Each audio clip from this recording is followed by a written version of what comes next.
I'm founder of EOS SoCal, and as you all may know, since Block 1 is not launching the blockchain, it's up to the community to form groups such as us to launch the blockchain and further to support the long-term success of EOS. So I'm a full-time supporter of EOS. I sold the company, actually my third company, a couple of years ago, and I accumulated enough funds to start up an investment company and got interested in Bitcoin and the proposition of Ethereum being able to create programmable blockchains. And as we began looking and studying blockchain, we came across Dan Larimer's projects, which were BitShares and Steem, which stood out. They have the largest market share as far as activity, and as David covered a lot of this. So Dan Larimer created graphene, which is the infrastructure that uses the delegated proof of stake algorithm to achieve these high number of transactions. So as you can see here, Steem has the majority of the market share as it pertains to the activity in the blockchain. Steem currently has about 1.5 million transactions per day on its blockchain, followed by BitShares and Ethereum, which are hand in hand with from about 700 to 800,000 transactions on a daily basis. Now, on the right here, you could see what is the capacity versus the actual use. So Larimer's projects, even though they're among the top as far as number of transactions, the capacity is still on the lower end of where it can scale. Where Ethereum, you can see here, it has a lot of use and adoption. However, it's pretty much at the peak of the ability to scale. So it still uses the proof of work algorithm, and as David mentioned, a couple of the ICOs that use the ERC20 token pretty much used up all the capacity of Ethereum, and the application CryptoKitties really clogged up the network, and here's a nice visual on that. So when Dan Larimer and his team proposed to create an infrastructure to allow anybody really to develop applications such as Steem and BitShares, he actually developed this for himself, and as he said, he wants to eat his own dog food. He's creating this so he can continue creating applications without having to start from the ground up. So EOS was announced in May at the Consensus conference in New York City. And their proposition was interesting, where they were bringing the team and the experience they had from previous projects and some of the features that were successful. And they continued to develop, as you can see here, this company called Darpol Rating. They create a report that studies the GitHub activity, and as you can see here, EOS has taken the #1 spot as far as the number of commits, the popularity, the contributions, and the frequency of release. So recently, as David mentioned, the Dawn 3.0 software release was released to the public, and they also shared some of the benchmarks as far as performance goes. And under a single-threaded environment, they were able to achieve about 3,000 transactions per second. And they are releasing the mainnet software come June as a single-threaded environment. And soon thereafter, they will be moving towards a parallel multi-thread processing. And under their benchmark test, they were able to achieve 6,000 transactions per second. And ultimately, their vision is to move into as they say, unlimited amount of transactions. And the way they would achieve this is, for example, if you were to take a single chain that uses parallel processing and achieves 6,000 transactions per second, and if you were to have multiple chains, say 1,000 chains, you can achieve 6 million transactions per second, and that should come in the near future. So many of this stuff David covered, but I'll go through it quickly. The human readable account names is a nice thing where rather than having a long string of characters as a wallet address, EOS has account names. So you can register a name of your choice depending on availability, and people can actually send you tokens to that address. And you can further create sub-accounts such as savings.alice. So another nice thing which was briefly mentioned is the account recovery. So the problem with mass adoption is that it's really unforgiving where if you propose an application that if you were to lose a private key, you might lose your money, or if someone were to hack your funds, then your money's gone forever. So what some of these features that were taken from Dan Larimer's previous projects were the ability to restore lost keys. So in this case, if you have an account, it comes with an owner key and an active key, and the purpose of an owner key is to be able to store that, put that away as your security to secure your ownership. And your active key would be used to transact, to vote, to do account changes. So if you were to lose your active key, you can retrieve it with your owner key. And if you were to lose your owner key, you can actually have a recovery partner to help you reset that owner key. Nice. So another nice thing is the highly customizable account permissions, which are quite dynamic. You can have a joint account. For example, if you have a company and you have partners, the partners can specify a weight versus a threshold for signing transactions. You can add permissions to even third parties. For example, if you have a company and you want somebody to publish on your social media, you can set permissions for them, and this is really highly customizable beyond what is depicted here.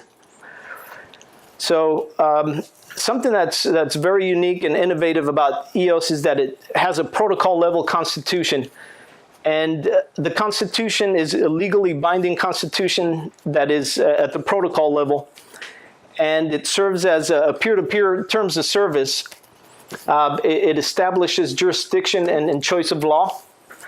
It defines a human readable intent of the source code. As you all know, source code is imperfect, and this aims to compensate for that. So every transaction that's on EOS has to sign agreement of the Constitution in the form of a hash. So legally binding smart contracts that are possible through this Constitution allows you to do some pretty neat things. So for example, the Ricardian Contract is a mix of human readable legal language that is human readable, and it's also machine readable. Thomas Cox, he's a vice president of product at Block One, was nice enough to make a video for us to help explain this here. Hey there, greetings. It's Thomas Cox saying hi to EOS SoCal and your meetup of developers. Yay you for hosting that, and yay you developers for coming out and learning more about the EOS platform. We're doing a lot to try to make our platform as developer-friendly as possible. One of the things I think you'll find intriguing, maybe delightful, is the Ricardian Contract, which is a way that your smart contract, which of course you'll do your utmost to make bulletproof and amazing, can be married up to a statement of the intention behind the contract and makes it legally binding within the context of whatever blockchain you're on, so that the person invoking a transaction is not just agreeing to perform the function, they're agreeing to the intention behind the function. We've got some video training and other things that can really go into detail on that. I think you'll be intrigued, and I think you'll see why it's a very powerful additional technique to you as you seek to create applications that will create amazing value for your customers. Welcome to the EOS community, and I'm looking forward to seeing you around. Take care. So it's really interesting at the possibilities of legal agreements in the future where, you know, they're both human readable and machine readable, and the possibilities of using some of those for your applications. So dispute resolution and arbitration is part of the protocol level, and it's a legally binding arbitration. So if you were to have a dispute resolution, whatever the judgment might be is legally enforceable. And that can be used to enforce smart contracts as well as to recover stolen funds. So in the event that you're unsuccessful recovering funds through the recovery feature, then you can file a dispute. And if there's a judgment, then they might require the block producers to transfer funds back to the rightful owner. So this might result in cheaper and faster settlement than our court system, and from my understanding, it may not be available with a June release, but it should follow thereafter. So one nice thing about tokens is that you'll never use them up. So, you know, in many other platforms, the token is used for gas and transactions, and eventually you might run out of that token and have the need to buy more. So with EOS, your token has a utility that is good as long as you own that token. For example, voting. So as a token holder, one token equals one vote, and it allows you to vote on block producers, on constitutional changes, protocol changes, the inflation rate of the network. I believe it's issued at 5%. And thereafter, it could be changed by votes. And the inflation rate is used to fund the block producers. Some of the exact terms will be released in the near future, as currently, from what we've heard, it's about 1% that funds the block producers, and that's going to be shared between the active producers and the backup. And the other 4% will be funding worker proposals, and worker proposals are another neat thing about EOS, where anybody in the community can come together and say, you know, I have a community benefit and I need this type of funding, and you might get funded, especially if it's in line with the whole ideology of the network. So aside from voting, tokens also have entitlement to network resources, including bandwidth and log storage, CPU, RAM, and in the near future, you'll be able to store files similar to using a Dropbox. And the nice thing again is there's no fees, so your token entitles you to use this without ever spending the actual token. So, you know, one of the things that make me very passionate about EOS, and the reason that I chose to support EOS full-time is not only for the technology and the ability to create these awesome decentralized apps, but the philosophy. And, you know, Dan always says that his passion is to secure life, liberty, and property. And it leads to the question whether EOS could one day be used to organize society or to operate within government. And here's a scenario that Dan Larimer presented, I believe it was last month at Virginia Tech, which is a 2-minute scenario of what might look like to use blockchain for government. So, you've probably heard the expression, in this world, nothing is certain but death and taxes. If I have my way, I'd like to say that maybe I can't do anything about death, but I can probably do something about taxes, and this can be made possible through blockchains. So this is a hypothetical example of something that we could do. You use a blockchain to create and manage the currency of a country in a transparent way. You give the government a cap on monetary inflation. This would be a constitutional limit. 5% of the money supplied every year is what they're allowed to spend. So if you take the U.S. as an example, you have about a 20 trillion money supply, and 5% is 1 trillion annual revenue. That's the current discretionary budget of the United States government. It could be entirely funded without any taxes. And if Bitcoin were money, the money that we're spending on electricity would be more than enough to replace all the government services if Bitcoin were to replace the dollar. Then you have all the non-discretionary spending, which is mostly Medicare and Social Security. But if you have a universal basic income where everybody receives a fixed quantity of tokens, not a guaranteed purchasing power, but a guaranteed share, you can replace all the welfare and all those systems. And now you align the government incentives with the people. The value of the currency is the government has to grow the value of the currency greater than the inflation rate, or the government spending power goes down, or purchasing power goes down, which is very different than how it is today. All told, this could save $100 billion plus a year in tax compliance and enforcement costs. Give great financial privacy. You don't have to report everything to the government. You can't avoid it.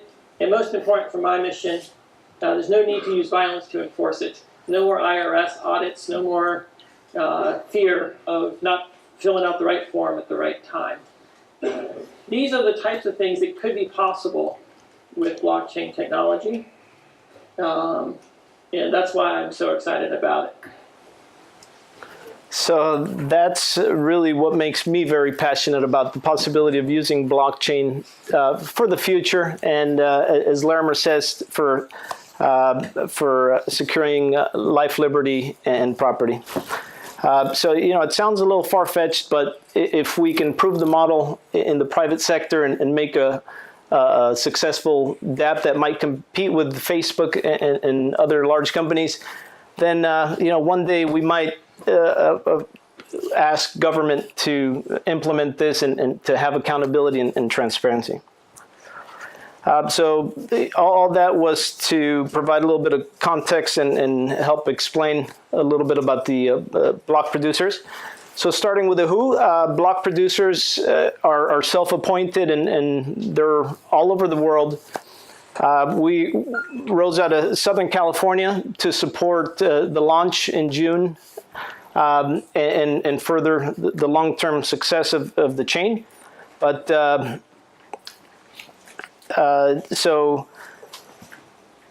before I go into the geographic distribution, the block producers are voted by all the token holders. So each token allows you up to 30 unique votes. So you can't cast more than one vote per BP, but one token can give you up to 30 unique block producer votes. So there's 21 active nodes that produce actively, and there's 100 backup. I know David introduced the possibility of 50 backup producers. And on the right, we put this graph together about a month ago, and that aims to give a visual of what the producer distribution looks like. Under the proof of work model, you get pooling of hash power. And even though these pools consist of a bunch of private nodes, if they're pooled, then the pool can actually control the hash power. And if there's 3 of the largest pools colluding, potentially you might be able to take consensus and yeah. So there's currently, I believe it was yesterday, the day before, there's 71 block producers listed on bp.eelsgo.io, which we're happy to say we helped build. And it's Eelsgo is a neutral organization that helps inform people and aggregate some of the block producers and help them present. So this is from that website. There's 71 listed there, and every day there's new announcements. Last week there was 16 or so new announcements. And this is a distribution by country. So China has the majority at 24. US is next, and there's a fairly even distribution thereafter. So, so some of the big players are coming out and announcing their candidacy. Bitfinex announced this week they're a large exchange. Huobi is an exchange out of China, also very large. Amppool is a big player in the mining game, Ethereum, and many of the coins. So as block producers, we've all come together and developed test nets. So I know there's a question about the test nets. There's community test nets that are not produced by Block One, but aside from these test nets, which by the way we also helped create this along with 4 other block producers. Many of the block producers also have private blockchain environments that many of you are welcome to use and play around with. So please do get in touch if you want access to some of the test nets. So here is a quick visual of what the block production looks like under a test environment. So this is sped up a little bit, but if you visit scholar.eossocal.io, note that EOS SoCal only has 1 S there. Or you can visit EOS SoCal, click on block production, and you'll see a link to this where you can see the visual in real time. So the role of a block producer, so you know, it's not just producing blocks, although the technicalities behind block production involves much more. Software updates, the requirement of multiple chains for that scalability that we spoke about, possibly doing the file hosting in the future through IPFS, having backups, redundancy, and being able to scale, further allocating resources where initially you might not have the demand to take up all the capacity that the block producers can offer, and block producers might be able to offer in excess of the token capacity to certain block producers. So governance, we also need to participate in proposals, take 17 out of 21 votes to be able to propose a change, which then go to token holders for approval. Changes to Constitution, account freezing, takedowns, really resulting from dispute resolutions. We might have to take action and enforce some of those judgments. From the community side, it's being accountable to all the token holders, being transparent, campaigning, collaborating amongst each other, discussion, meetups. And many block producers are committing contributions. So we're taking some of the rewards and saying X% will reinvest in education. We might incubate developers. So that's another thing I'll encourage is if anybody is developing, you know, talk to a block producer. They might reserve a certain budget to help fund a lot of these apps. Including ourselves, we'll be publishing our contribution commitments. So we're developing tools as well, which we'll be announcing shortly. We're developing an app, a DApp, which we hope will change 1 billion lives, as Brock Pierce defines it. And we provide support as best as we can. We're a growing team. In fact, we're looking for people to help with the community side of things. So if anybody is interested, please reach out. There we go. So there's a survey from Koreos, which is another neutral organization out of Korea, the counterpart of Eelsgo. And they had a survey where they asked the token holders, 261 respondents, listed some of the things that they want to see in block producers. It includes supporting communities and DApp development, possibly incubation. So number 2 is a bit of a heated point where there's been proposals to give kickbacks in exchange of votes. So in other words, vote for me and we'll give you some of the rewards, which the Constitution will likely make that illegal, if you will. So another requirement is to have a strong infrastructure, an ability to keep up with scale, to offer transparency, which I think is a necessity, and to provide benefit here, it says to the Korean holders, but to the holders in general. So come June 1st, the sequence as we see it, we'll start with a boot up, and the boot up sequence, since there is no blockchain, the way that'll come together is all the block producers that want to participate in helping the boot up will throw their hat in a ring, and out of them, 22 will be randomly selected, one of which will be the boot up node, and the other 21 will actually begin producing blocks. This is on a volunteer basis, so there is no rewards yet. And then you'll have a live blockchain at that point where the token distribution can be honored, reflecting the ERC token, the EOS ERC token distribution, and it'll be moved over to an EOS native token. And at that point, a smart contract might host the voting mechanism for the block producers, and once the voting is complete, then those elected block producers will then take place of these volunteers. And that's when you have a live chain. So it's important to note that the elections are dynamic. So if you were to be elected on day 1, that doesn't mean on day 2 that you'll still be there. It's an ongoing effort, and this way it keeps all the block producers doing their job, and it keeps them honest.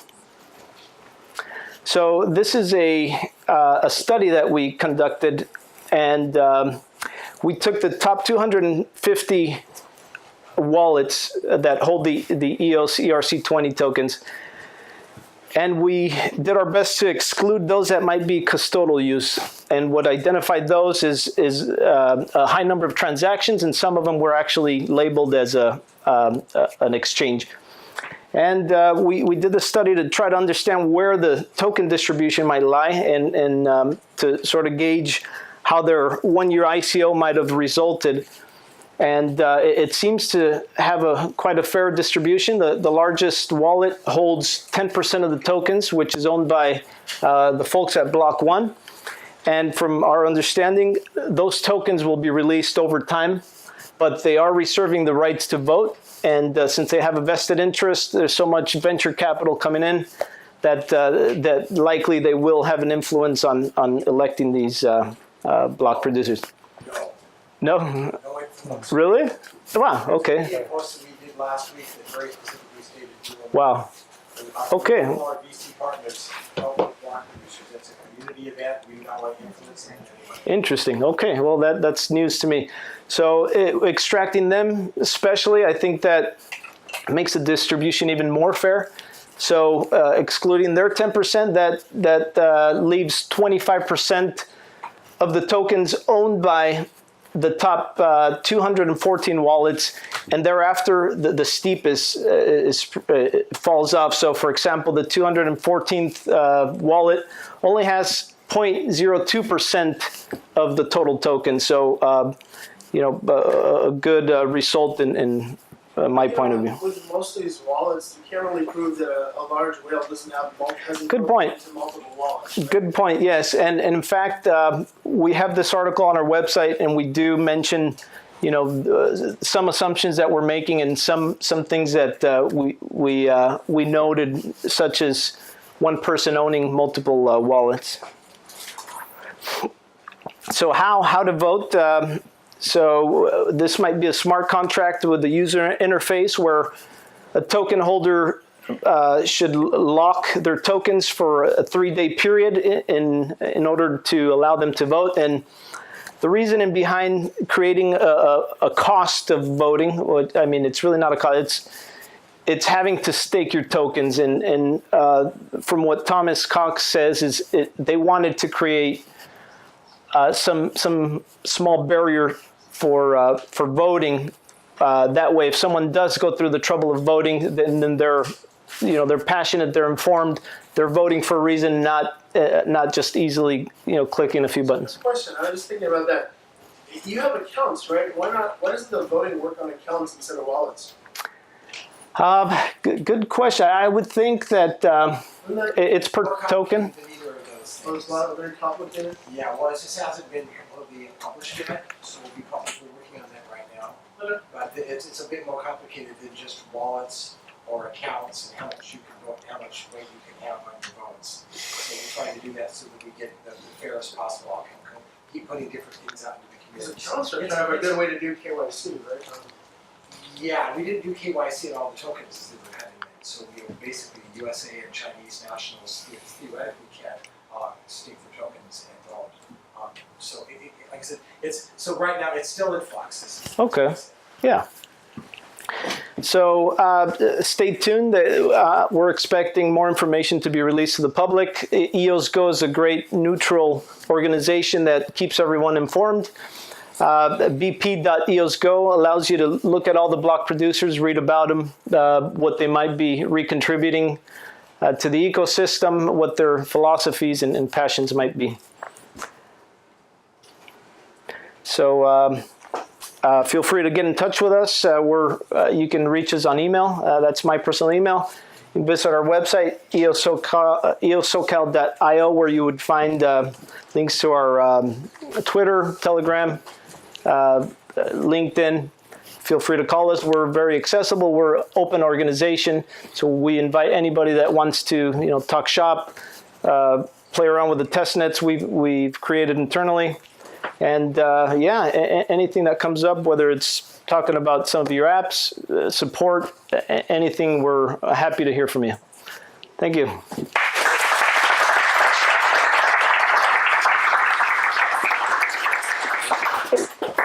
We could probably like 2 or 3 questions if you Oh want. yeah, sure.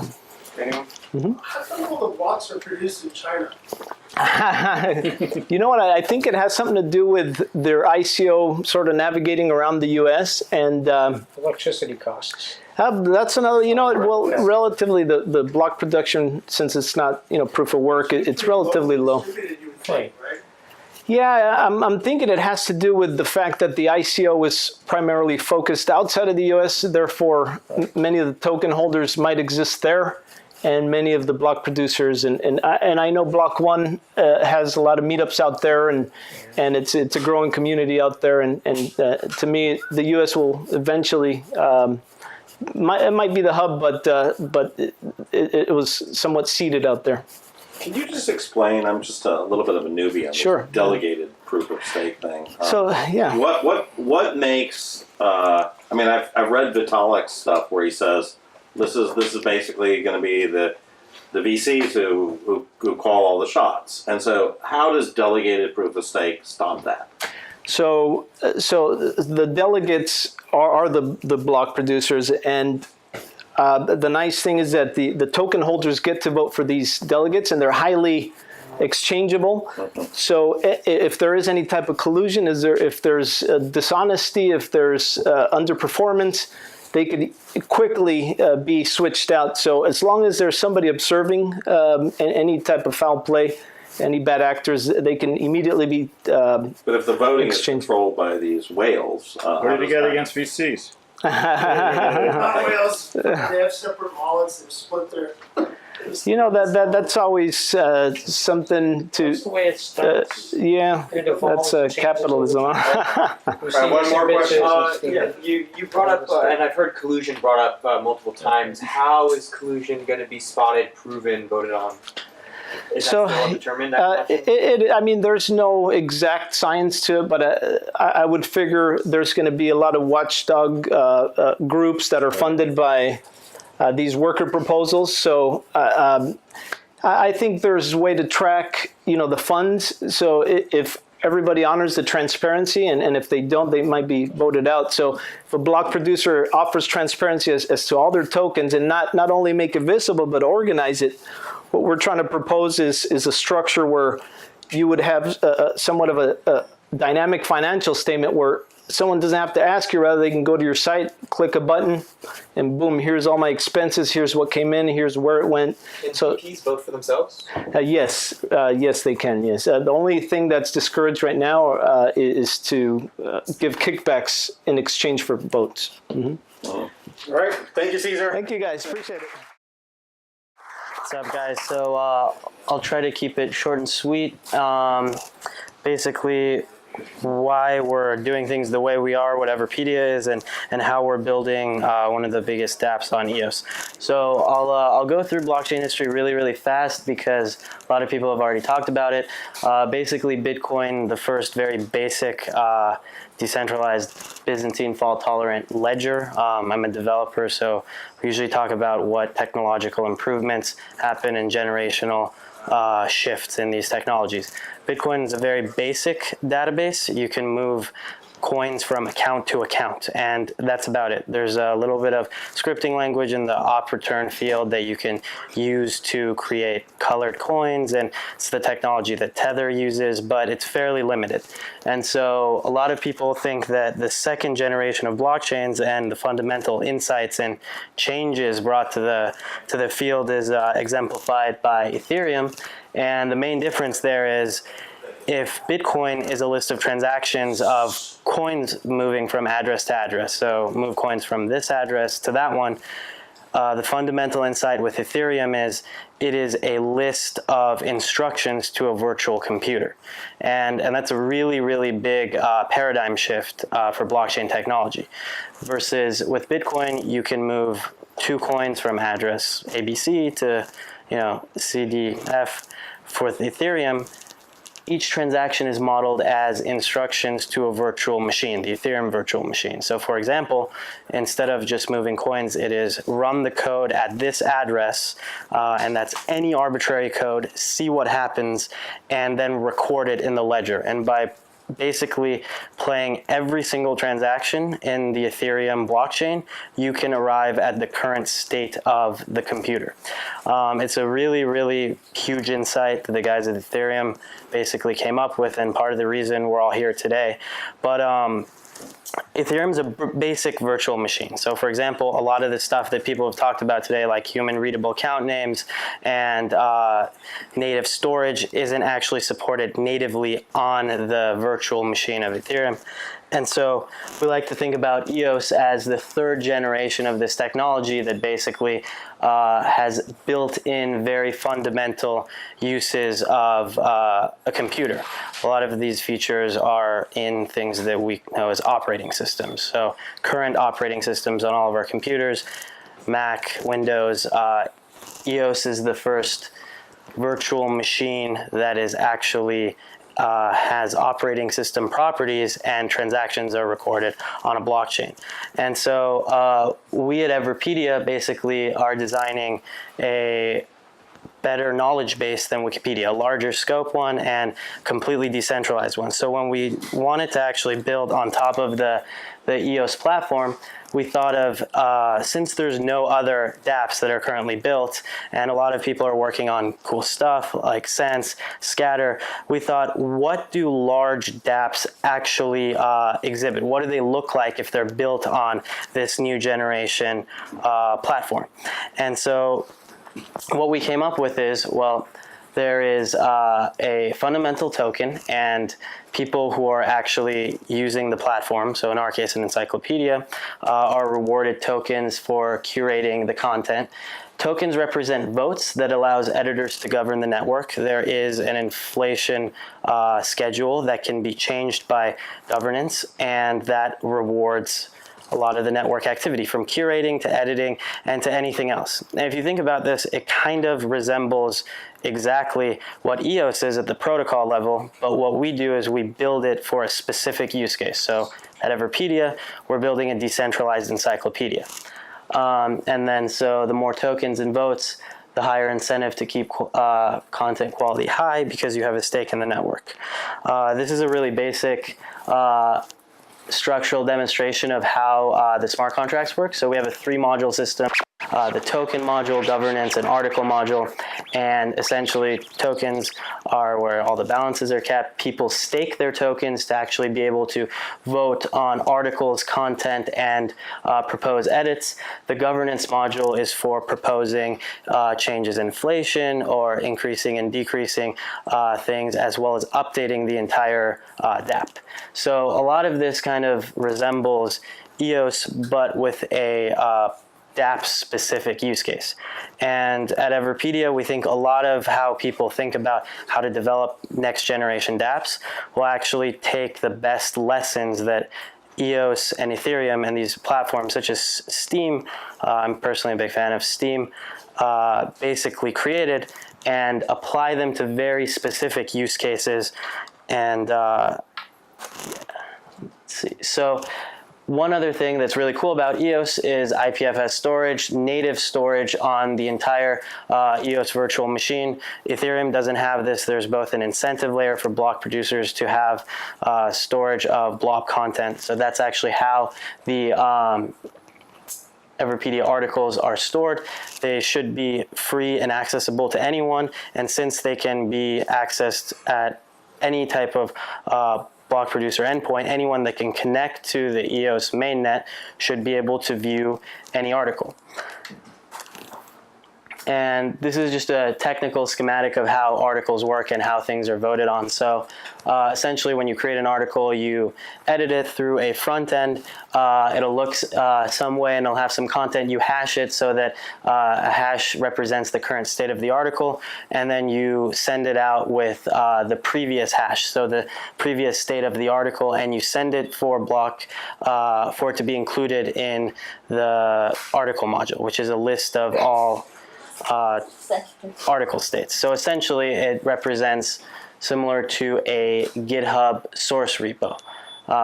If anyone is developers and coders, this kind of looks like a Git tree of commits, except they're articles instead of source files.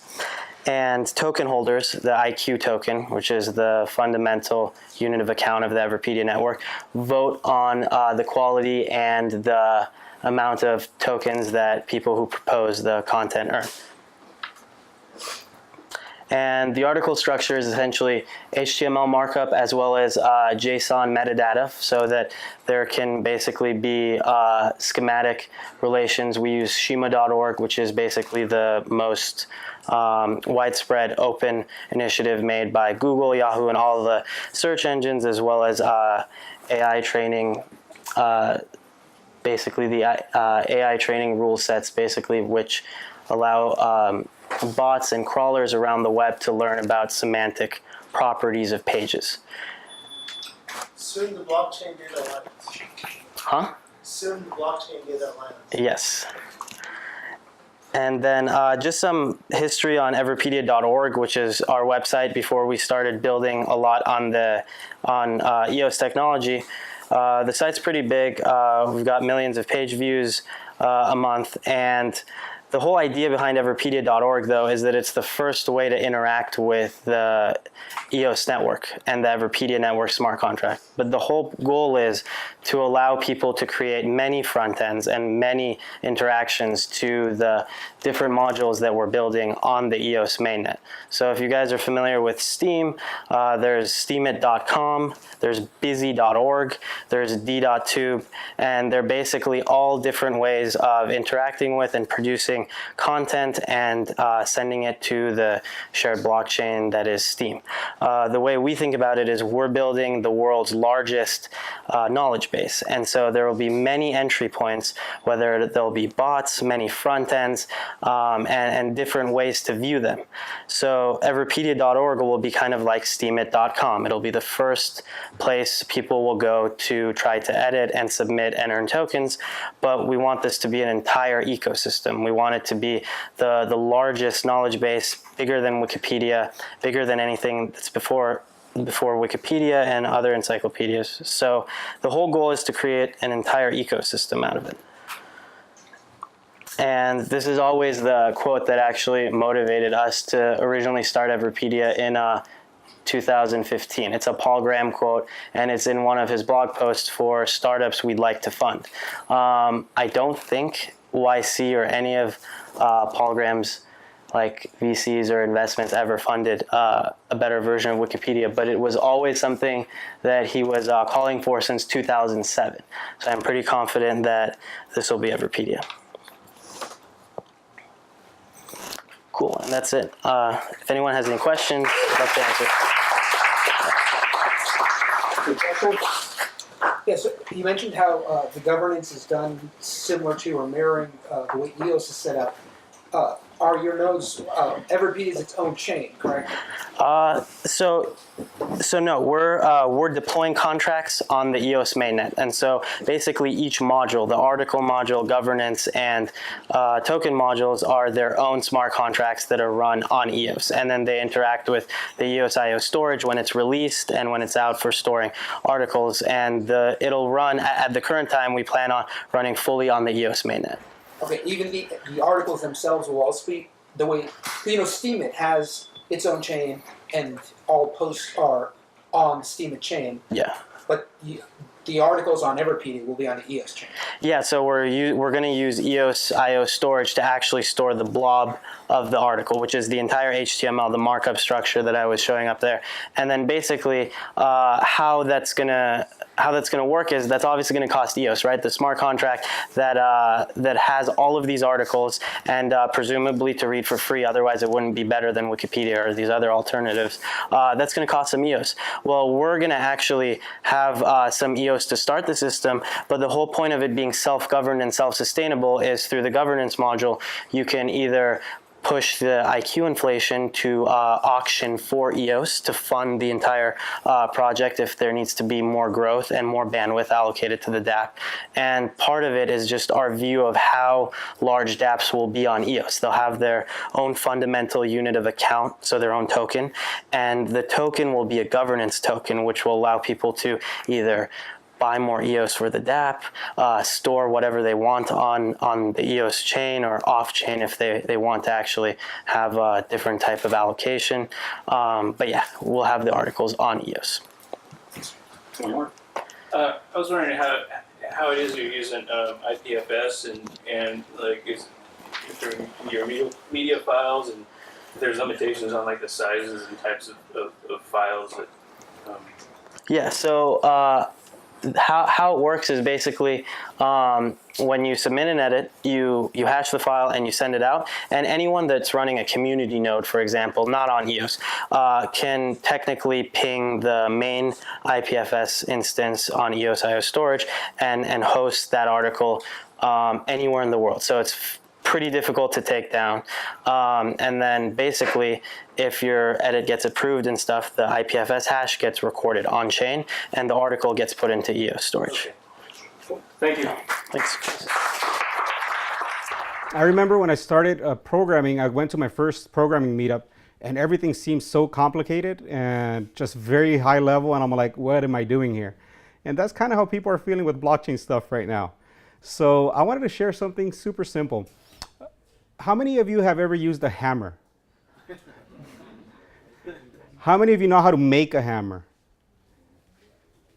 Now, we can use a hammer for, some carpentry work, or if you just want to make holes in the wall, go ahead. It's still a hammer, right?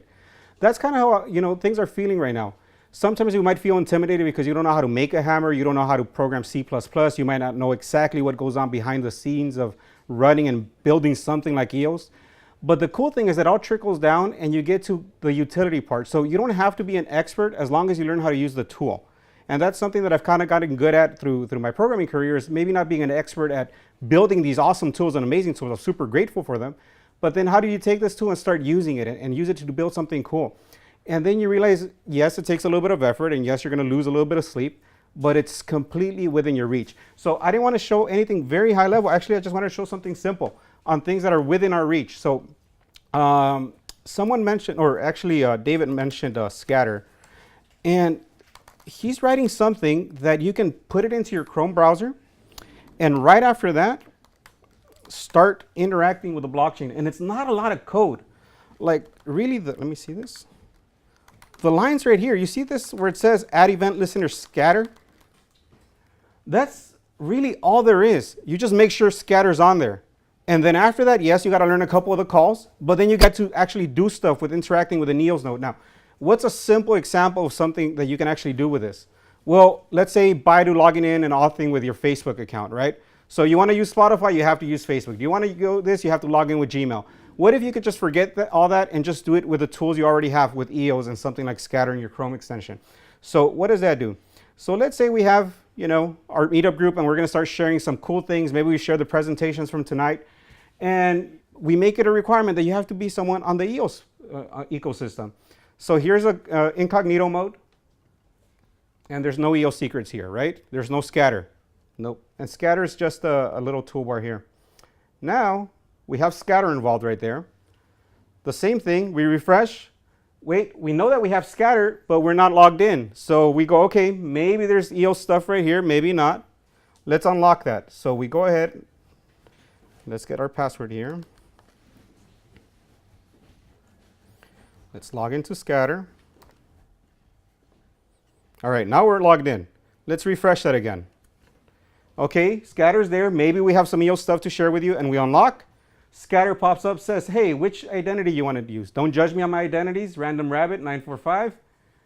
Select that, accept it, and guess what? All the EOS goodies are yours, right? Now, if we refresh this, since we already have in the session there, all we have to do is unlock, and we're logged in already. Now, that's not a lot of code. And all the reason is so that you can see that we can actually start using what's out there without needing to know how to build all the tools. You can take that. Now, obviously, this has no CSS, no design. How about if you're a UX person or a designer and you want to start working with some of these things and you think through the states of this DApp, or you start thinking of how you can use authentication without needing all these other things to allow access to some of the resources that you're going to be sharing. So that's literally it. All I wanted to share with you. It's a couple lines of code. It's really just in there that tells you now how to interact with an EOS blockchain. Now, the reason I want to do that is because a DApp developer doesn't just mean an expert C++ developer. It doesn't mean someone who's been coding JavaScript for years.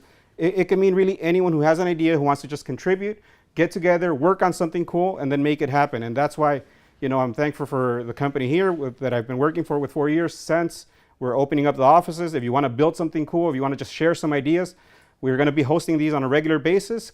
Depending on your experience level, just join us and we'll build some pretty cool stuff. So again, thanks everyone. Thank you for joining us. We're super happy to be here with you all.